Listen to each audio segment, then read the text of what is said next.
So there are a couple things I want to talk regarding the research that I did on sensory gating at the Veterans Administration Hospital in Albuquerque, New Mexico. That was funded by an RO1 grant, a large federal grant. Um, the pilot study, the original small set exploratory study, on post-traumatic stress disorder and magnetoencephalography and electroencephalography. And magnetoencephalography is done using, you sit inside this like helmet that was superconductors, and it measures the electrical activity in the brain underneath the skull. Now, MEG, when it first came out, magnetoencephalography is shortened to MEG. MEG, when it first came out, I believe in the 80s, with superconductors and stuff, and that are placed near absolute zero, that in order to function. Everybody was talking. I remember hearing NPR and stuff how this is just going to revolutionize science and medicine, and it's like the greatest thing since sliced bread, right? The greatest thing since the printing press or something. And little did I know I would be getting involved in that type of research later, but MEG has sort of died. And interestingly, when I was at the University of Colorado, we had a neuroscience seminar that was held by Marie Banich, and they brought in a lot of neuroscience experts from across the country. One was from the University of New Mexico. Another was from the University of Illinois, Urbana-Champaign, who was Greg Miller.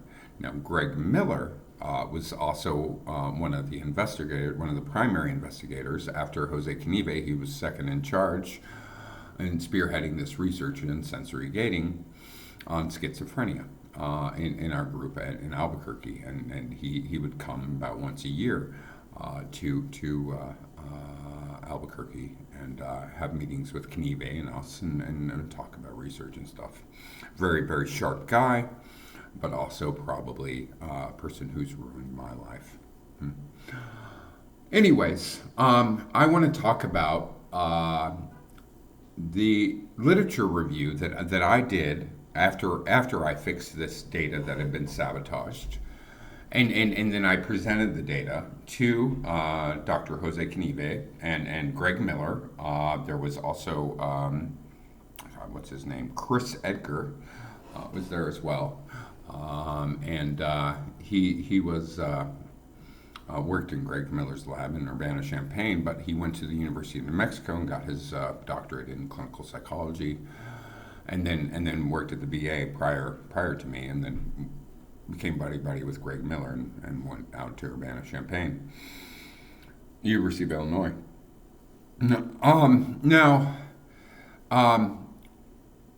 What I did in the literature review is that I showed that there was known through EEG, electroencephalography, that measures the electrical activity on top of the scalp.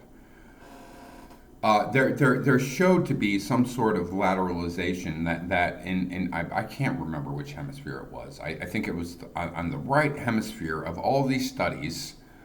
There seemed to be some sort of sensory gating deficit for those people with post-traumatic stress disorder. But this was when they listened to an emotionally charged stimulus. And so the emotionally charged stimulus was on this side of the hemisphere.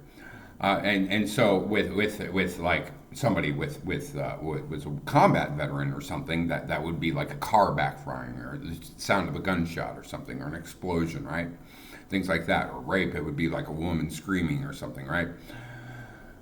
But in our study, it was a real neutral stimulus. It was a click, click that you would hear either in one ear or the other, right? Click, click. And but with the neutral stimulus, the sensory gating deficit was, I'm sorry, I'm not, it's really hard to explain all this. I really need to write something about all this. But anyways, it wasn't in the same hemisphere as where these active, emotionally charged stimuli were coming into the ears, but rather in the other side of the brain. So I posited that this was due because that there's a hemispheric thing going on here, because due to like emotionally charged stimuli for people with PTSD, that it would happen on one side of the brain, but with a neutral stimulus, it would happen on the other side of the brain. You know, back and forth, right? There's this bilateral direction going on depending on that what the meaning of associated with the sound coming in. Is it related to your trauma, or is it something more neutral? Greg Miller laughed at me for that. And this was when I was dealing with severe brain fog out of nowhere. And he did everything, I believe, to sabotage my life after that. When I ran into him at this seminar at the University of Colorado that he flew in with a bunch of his graduate students and stuff that Marie Banich was hosting, the leading neuroimaging researchers poo-pooed magnetoencephalography, MEG research. They're saying it's pointless. But then they said, well, except for sensory gating research specific to schizophrenia. You know, and Greg Miller's like, no. But they're like, no, EEG is plenty. You know, you don't need to waste money and time on MEG to measure the subcortical electrical activity. Which I just was like, okay, all right. And I think MEG, magnetoencephalography, has been intentionally sabotaged. Likely. What's going on underneath the scalp inside the brain is critical information, and the research has been sabotaged intentionally, specifically based on trauma. There's some sort of hemispheric thing going on here with post-traumatic stress disorder and what you, yeah. I think the same is likely true for a variety of mental illnesses, schizophrenia, you know. So, yeah, yeah, and it's interesting that yeah. There's a real tight-knit community there amongst the elite scientists of the United States and academia at these institutions, and yeah, they're real buddy bro thing, and I think I was set up to go to the University of Colorado only to be sabotaged. Everything indicates that to me. Simply because I was willing to challenge the science and the system and talk about a narrative that other people didn't want spoken about.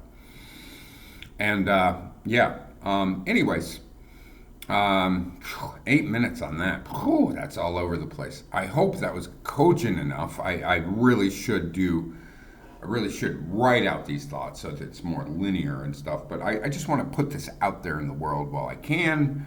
And another day I'll actually put it down on paper, but the research that was published from this data set, this PTS data set, it had a much different slant to it than the point that I was trying to make, as the man Michael Hunter, who ended up eventually getting his PhD from the University of New Mexico in cognitive neuroscience and psychology, he went a different direction with the research than I would have.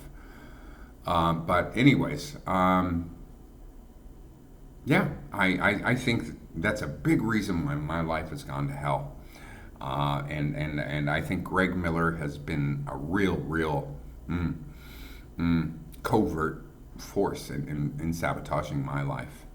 Anyways, simply because I want to challenge the current constructs of science. Anyways, have a great day, guys. Bye.